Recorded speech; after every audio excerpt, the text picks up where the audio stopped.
gentlemen, boys and girls, feet guns and handguns everywhere. Welcome back to another hype episode of Taun Can't Play. Well, that's Preston Black. Forget about it. And shit, that's me, Tom Mitchell. What's up? Welcome back to Bayonetta. I love this game. We ran long on the last episode. That's fine because I love this game. Yeah, Tom's just looking for any excuse to prolong these episodes. Yeah, honestly. Because he knows at some point I'm going to rip the controller out of his head. A lot of the time when we play Metroid or another game that I'm like legitimately enjoying, we'll finish recording, but then I'll still play for like 10 or 15 minutes just having fun. Last time we finished playing Super Metroid and Taun played for maybe another 20 minutes and just didn't save the game. Just did a little exploring. But now that we're playing more modern games, the nightmare of autosave has shaken its gnarly head, so I'm not allowed to do that anymore, but I'm positive I'll still try, so Preston has been given permission to assail me if needed. If for some reason you've somehow managed to fall into the second episode of this series without seeing the first, I do recommend you go back. We had a conversation that I think is a primer to this entire series in a sense. If you're coming here straight from the second episode, you already know, so I'm not going to go into too much detail, but we just kind of address some of our feels and the concerns at large regarding Bayonetta as a character in a series. So I recommend starting there if you didn't, and if you have been there and you're back, hey, welcome back. If what's up? Somehow started from the third episode and I told you to go back to the second episode so I could instruct you further, hey, what's up? I'm gonna probably not do that ever, so hi. I'm just thinking out loud, I guess. You did for sure ask me how the plot of this game was. And I'm remembering... Yo, that ain't a joke. You're like, you don't toss you out the fucking car, Enzo. Wow. Rookie move, Enzo. I don't like... I mean, we're not to that point in the plot yet, but I don't like amnesia stories. And this for sure has that aspect to it. Does she have amnesia, or...? Yeah. Yeah, okay. Well, she doesn't specifically have amnesia, but, I mean, they never say, You've got amnesia, bud. But there's large gaps in her past that she cannot recall. Okay.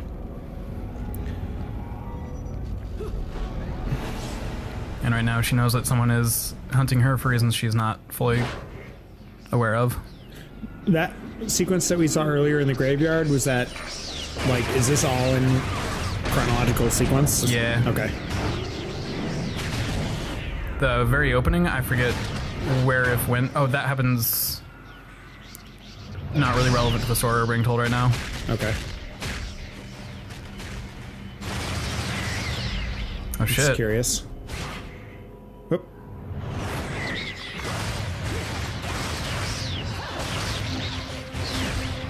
There's so much fast things happening. Yeah. This might be a part that looked better on the PC, huh? What did this game originally come out on? I think 360. Maybe PS3. Maybe side by side those two. And then eventually went to PC just probably like 4 years ago maybe. Whenever they were trying to hype Bayonetta 2. I am into this other lady's look. Yeah. I have to do 3 torture attacks? Oh, I'm pressing the wrong button. There's so much HUD. Yeah. It's kind of a bother on timer missions. Oh, a lot happening on your screen. It's spectacle action. There's a lot to look at. There is for sure a lot to look at, bud. Did the, like, combo points matter? Yes, no? Like, do you get something from them, or is it just like... I would get more halos, which are currency. Those sonic rings that keep flying into me. Uh-huh. Which, yeah, I can use to buy more upgrades and shit. Okay. And I think you do get graded at the end of each, but I'm not gonna fail if I only get C rating or whatever. Hello! This ship reminds me of the Blackbird from Chrono Trigger. What's up, Chrono Trigger fans? Taun will get there. I was like, that doesn't sound familiar. Have we done that one? Oh, that's late game. You'll forget I ever made that reference by the time we get to that point. Maybe, I don't know. Chrono Trigger's not like a super long game compared to I don't know. Compared to other RPGs, it plays pretty quick.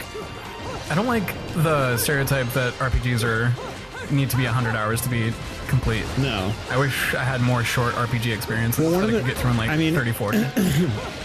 Yeah, for sure. I think Chrono Trigger's one of the best things about Chrono Trigger is that they cut so much RPG fat out.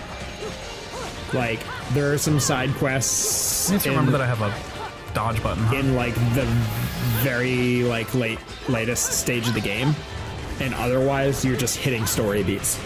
Like, there's no like going around and collecting shit. There's no like getting to random towns and doing like odd jobs, like missions for people. Like, everything is 100% focused on the story at all times until you get to the end. And then I didn't do that part fast enough. And because of that, it's just like, it feels so streamlined and fast. Okay. And I want more of that in my life. Yeah. More quick play RPGs. Yeah. I mean, I don't think it like breezes by, especially the first time you're playing it, but like, it doesn't feel like Final Fantasy games, like, where there's just so much content to take in, like, you know, and especially Final Fantasy or RPG games like that were coming out in the early mid-90s, you know, where everything was just like doing quests. You know what I mean? Like, everything's moving slow and I can't fucking time my dodges. It's pissing me off. It's my own stupid dumb fault. Like, it's just like in Chrono Trigger, they just like, once you're done, like each like dungeon that you finish, they just feed you right to the next one. Okay. It just goes. You're on the roller coaster. And there's like, you know, there's a really amazing story, and there's a surprising amount of character work. But they just like, there's not a lot of fluff. It's very straightforward, which is great. Yeah, because like, and like everything is ace. Like, there's not a lot of extra stuff. Not a lot of fat to trim off. This, like, you know what I mean? Like, it's like there's no like, not for like the obvious problematic aspects of it, but there's no like wall market sequence where you're like, you have to get all the components to your dress that you have to wear, and like, you know what I mean? Like, yeah, sorry, that reference didn't make sense to me at first. I'm like, wall market, yeah, for sure. Yeah, that thing I remember. Yeah, you know, there's just cutscene showing me. There's not a lot of like extra stuff that you have to do, unless you do the optional side quests that are towards the end, and then there's a little bit of that. But even those are very quick. And the game, like, challenge-wise is really evenly paced, so you never have to like go somewhere and grind. As long as you're not like going out of your way to avoid enemies. God fucking damn it. You're like always on track. Okay. I think I said like you could easily beat that game at like level 45 or 50. I did the damn thing. Yeah. Nice job. An annoyance I have, for example, with Final Fantasy X, which was one of the earlier RPGs I played through, is that it's so long to play. I'm like on to try and play it again because I'm like, oh, I remember these fun memories I have with this game, but then I'm like, oh wait, I actually have to play this game for 50 hours just to get back to that. And that wasn't the end. And I feel like we're at a place where there are a lot of RPGs that are more aware of their length. Yeah. Like Final Fantasy 15 is one that I finished and didn't feel like I'd needlessly grinded for a stupid amount of time. It was very much like organically telling a story. Story got to its end, and we finished that puppy up. Nier Automata is kind of like on the brink, and it's less RPG than action game, but you can play through the first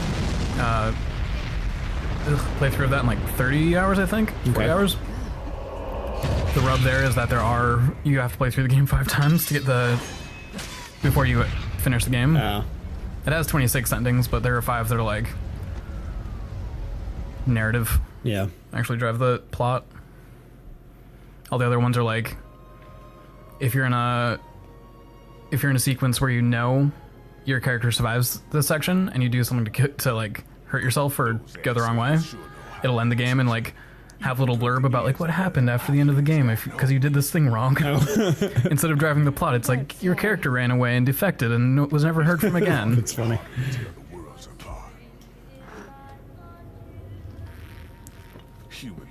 Heads up that as soon as we get HD recording potential, we're playing Nier Automata.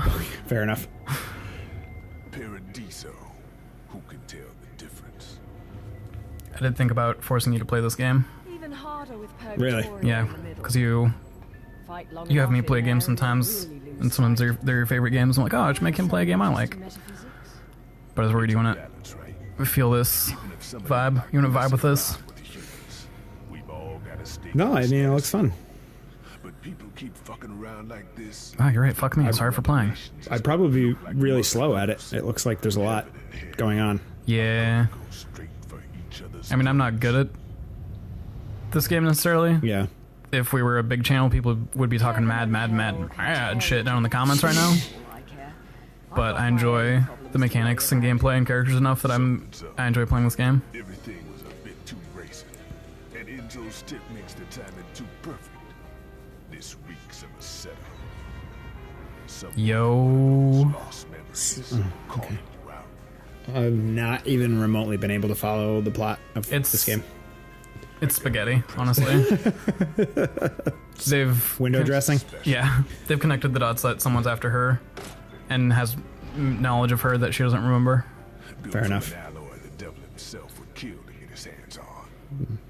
There's a devil. Don't break these. Yeah, They're one of a kind. but it's unclear if Radon's the devil. Okay. Those are nice. Yeah. Good thing there's 4, otherwise I might not have enough to put on my fucking feet.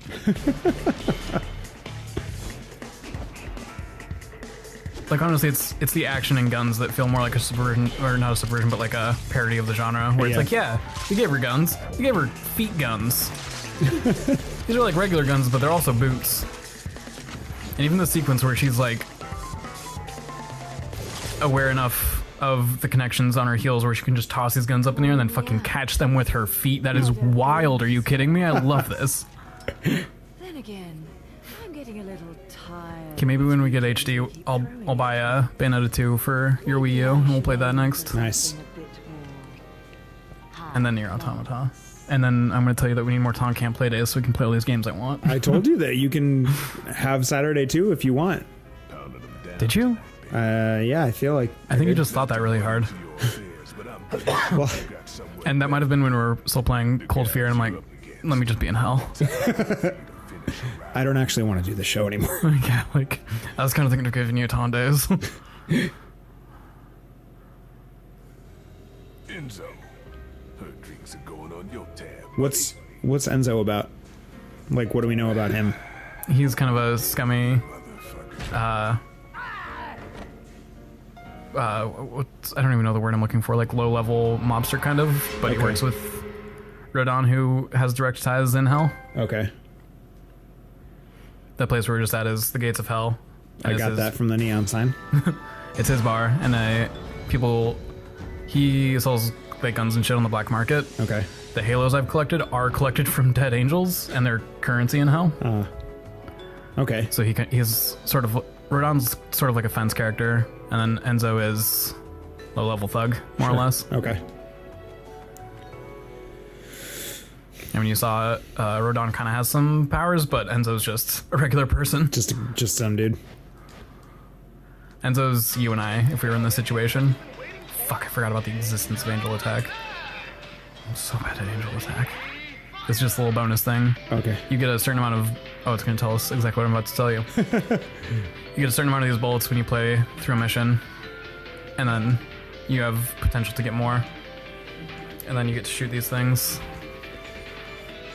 Certain things are worth different points. You can see that on the bottom left. Is this just like a tutorial, or is this like a bonus stage that How do I occurs shoot? throughout the game? This will occur after every chapter. Okay. And I'm horse shit at it. You get a headshot. It's real money. Oh, that guy blocked my shot on the bonus. And I think you can cheese this. Like, I think I could just wait until the bonus rolls through a bunch of times. There's no timer as far as I know. I want to get that fucking bonus thing. Oh, fuck. Oh, fuck. The pressure's on. Oh, God. Yeah. It's better that I wasted it, honestly. Honestly, these rewards aren't super worth it once you're, like, halfway-ish through the game. But it's stuff like healing item, stuff that, like, gives you shields, stuff that makes you do more damage. Oh, cool. I didn't realize that those were so fly. Only Just if- various upgrades, but I'm pretty sure everything in here I can buy in Rodon's shop. Can you access the shop at any point, or just between chapters? Between chapters, as well as he has little portals in missions that you can Okay. go back and visit them. The game, I mean, they're paced in such a way that, like, if you're about to go into a boss fight, they'll be near a checkpoint, or if you're, like, whatever, going to go through a challenging section, they'll usually show up. Okay. Nice. Yeah, You did that. there. We are at a pretty healthy spot to inform you guys that in just 7 days, you have another episode of Bayonetta to look forward to. That's right. And we're excited to see you there. Yeah. I love you. We love you very much. Sleep tight. Oh, and don't let the bed bugs bite.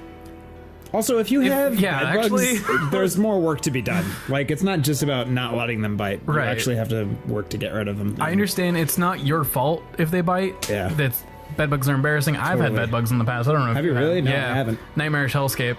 I may have when I was very young.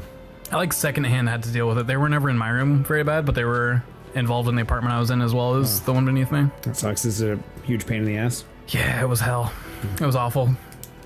I'll unpack it one day. I'll talk about it probably more directly after we're done recording, because I don't want everyone to have to sit through my bedbug story while I just sit on the screen, because we are for sure done right now.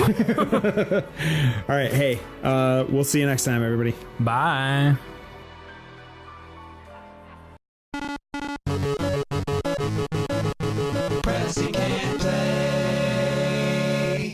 Continue.